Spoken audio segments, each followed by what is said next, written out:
Aposto que pelo menos uma vez na vida vocês sonharam em ter uma poção para fazer alguém se apaixonar por vocês. Bem, vocês não foram os únicos. Os homens sempre procuraram nos alimentos um estímulo para o desejo sexual, e certamente nisso as culturas antigas tinham uma imaginação incrível. Vocês beberiam uma infusão de ervas e secreções dos órgãos reprodutivos de potros e éguas? E se eu dissesse que, fazendo isso, vocês teriam um desempenho na cama digno de um garanhão? Bem, pelo menos era o que os antigos romanos acreditavam. Mas, spoiler, na verdade, não funciona. Então, sei que vocês já estavam pensando nisso, mas deixem esses pobres cavalos em paz. Olá a todos e bem-vindos à série Shitote, As Invenções do Passado. Uma série para apresentar os usos e costumes da antiguidade, de onde surgiram muitos dos objetos e costumes modernos, e mostrar como nossos antepassados, às vezes, tiveram lampejos de genialidade, enquanto, em outras vezes, ideias um pouco loucas. Tenho certeza de que nenhum de vocês seria louco o suficiente para tentar alguns dos métodos descritos nesse vídeo, mas nunca se sabe. Por isso, quero deixar claro que o conteúdo que vocês verão é apenas para entretenimento. Então, por favor, não sigam as técnicas descritas para impressionar seu parceiro ou tentar animar uma noite, digamos, um pouco apagada. Tudo bem, agora vamos começar. Ibn Battuta, e me perdoem se eu pronunciar mal, foi um grande geógrafo árabe do século XIV d.C., que realizou um estudo detalhado sobre afrodisíacos durante suas longas viagens pela Ásia. Ele era um grande defensor da dieta à base de peixe e coco consumida pelos habitantes das Ilhas Maldivas. Uma alimentação que, segundo ele, proporcionava um sucesso incrível na cama. De fato, nas Maldivas, o estudioso observou que os habitantes tinham uma força notável e incomparável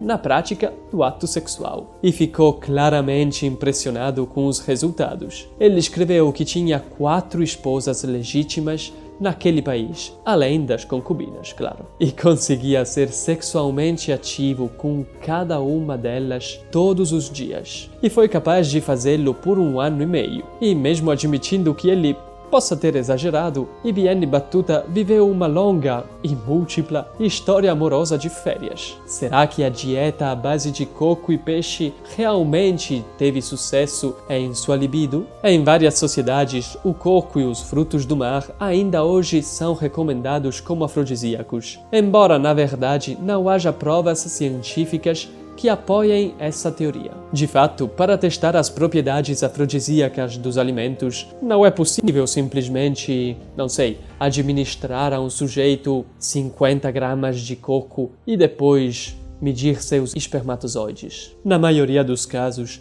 a única prova disponível é a que os cientistas chamam de anedótica, ou seja, relatos pessoais e tradição. No mundo ocidental, as ostras e outros frutos do mar ainda têm uma grande reputação como afrodisíacos, reforçada apenas pelo fato de que essa crença é antiga há pelo menos 2000 anos. Pensem que estava tão enraizada no 2º século depois de Cristo que o romancista romano Apuleio foi até levado a tribunal por outros pretendentes de uma rica viúva por tê-la induzido a se casar com ele, oferecendo pratos de lulas, ostras temperadas, ouriços do mar e lagostas. E ele até arriscou ser condenado à morte. Felizmente, para o nosso amigo Apuleio, no entanto, ele conseguiu ser absolvido em tribunal. Diz também que a imperatriz romana Lívia, astuta esposa de Augusto, introduzia secretamente no alimento de outros membros da família imperial a cantárida, um tipo de besouro, para levá-los a cometer atos sexuais que ela,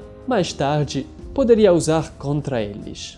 Aparentemente, então, os antigos romanos levavam a questão muito a sério. De fato, não para por aqui. Os romanos utilizavam uma ampla gama de ervas para aumentar o prazer do ato amoroso. Por isso, eles preparavam um unguento erótico chamado foliatum, à base de nardo indiano, uma planta aromática oriental da família da valeriana, e fazia uma infusão chamada ipomane, que continha ervas supostamente misturadas às secreções dos órgãos reprodutivos de potros e éguas, que, como já disse antes, teoricamente deveria fornecer ao homem que a bebesse desempenhos dignos de um verdadeiro garanhão. Tanto os gregos quanto os romanos também acreditavam que uma erva conhecida como abrótano, um tipo de artemisia romana, funcionava simplesmente colocando-a debaixo da cama. Superstição ou um antigo exemplo de aromaterapia?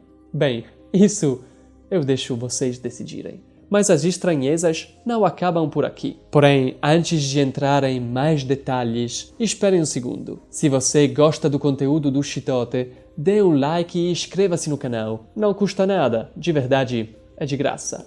Mas faz uma grande diferença para nós. Então, obrigado de qualquer forma e vamos continuar.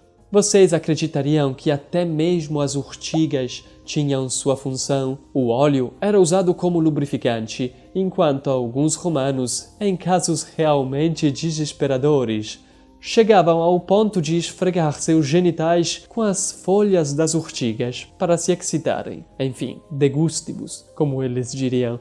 E para aqueles que desejam experimentar o sistema romano, os antigos escritos latinos também recomendam uma série de ervas e vegetais mais comuns. Marcial, poeta do primeiro século depois de Cristo, escreveu: se sua esposa é idosa e seu membro está extenuado, coma grandes quantidades de cebola. O médico romano Galeno também acreditava nas cebolas. Ele prescrevia sementes de cebola em pó misturadas com mel, a serem tomadas em jejum como um método para despertar o apetite sexual. E o grande gourmet Apício recomendava cozinhar as cebolas lentamente com pinhões. Enfim, não sei se essas técnicas funcionam, mas se vocês quiserem tentar, tenho certeza que tem algumas cebolas na despensa. As receitas afrodisíacas do Antigo Oriente geralmente eram mais elaboradas do que as romanas. Wang Tao, o médico herbalista da dinastia Tang, incluía em sua coleção de receitas secretas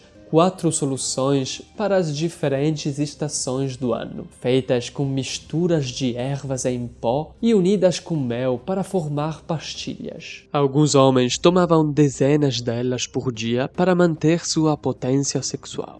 Claramente, os árabes também tinham inventado alguns sistemas. Em um manuscrito do século IX d.C., existem 2 partes intituladas Os Segredos das Mulheres e Os Segredos dos Homens, com afirmações, podemos dizer, estranhas. Por exemplo, há ingredientes para um produto que excita o desejo das mulheres de tal forma que elas possam sair por aí deixando suas casas em busca de satisfação sexual, lançando-se diante de homens e buscando consolo.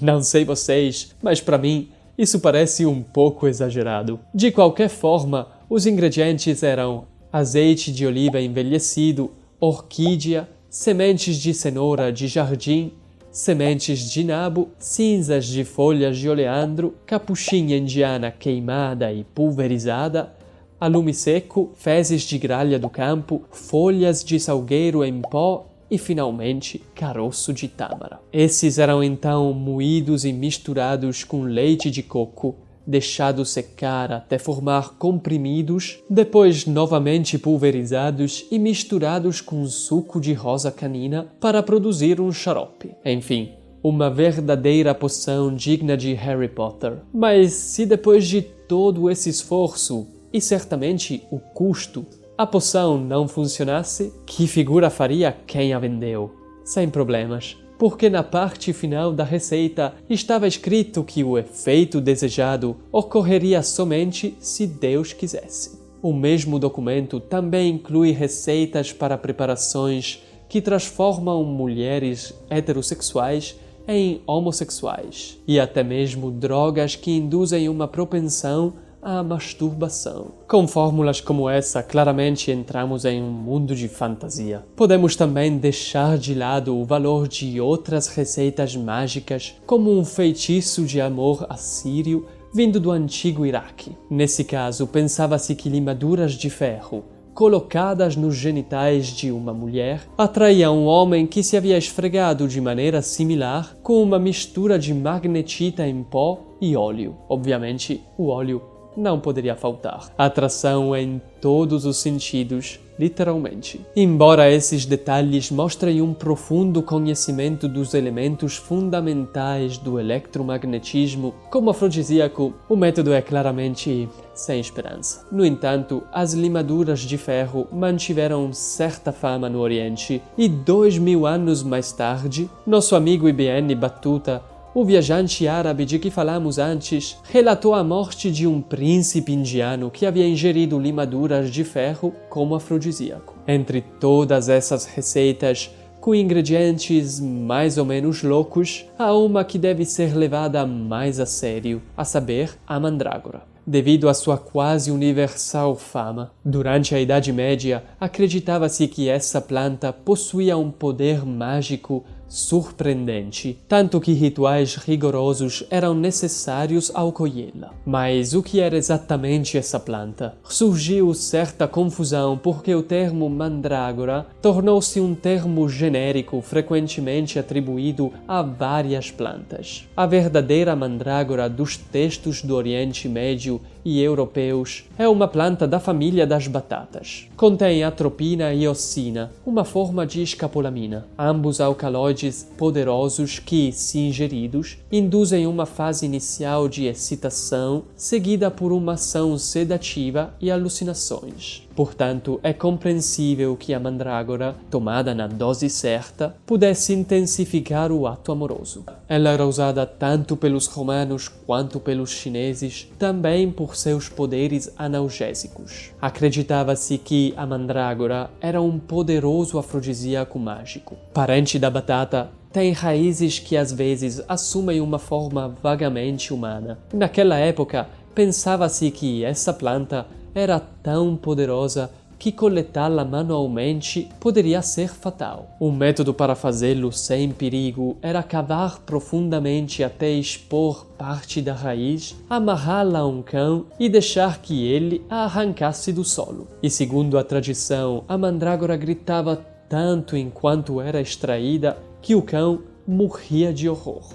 Muitas vezes se diz que não existe um verdadeiro afrodisíaco, pelo menos não no sentido em que o termo é geralmente interpretado. No entanto, várias substâncias com efeito narcótico ou fortificante podem ser eficazes em intensificar o ato sexual. A receita antiga mais eficaz parece estar contida no Kama Sutra e é preparada com uma mistura de estramônio branco em pó, pimenta vermelha, pimenta do reino e mel. Esse unguento é aplicado no pênis antes da relação e supostamente deveria tornar a mulher submissa à vontade do homem.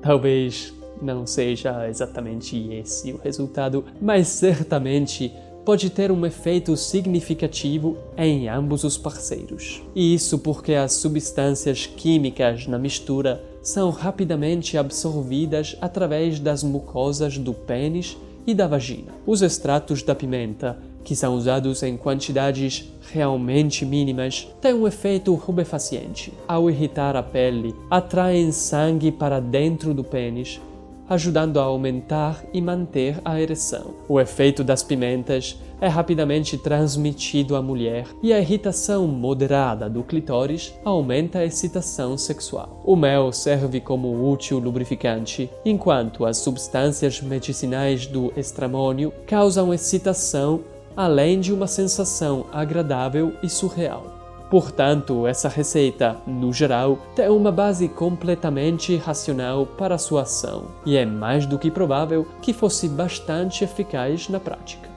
Aí pessoal, o vídeo termina aqui. Claramente a história esconde muitos outros métodos completamente absurdos, mas nesse vídeo eu quis trazer aqueles que, na minha opinião, eram os mais interessantes. Mas se vocês conhecem algum outro ainda mais estranho que querem compartilhar, escrevam aqui abaixo nos comentários. Se gostaram do vídeo, me deixem saber dando aquele like. E se ainda não se inscreveram no canal, inscrevam-se para não perderem todos os outros vídeos do Chitote. Um abraço a todos e até o próximo vídeo.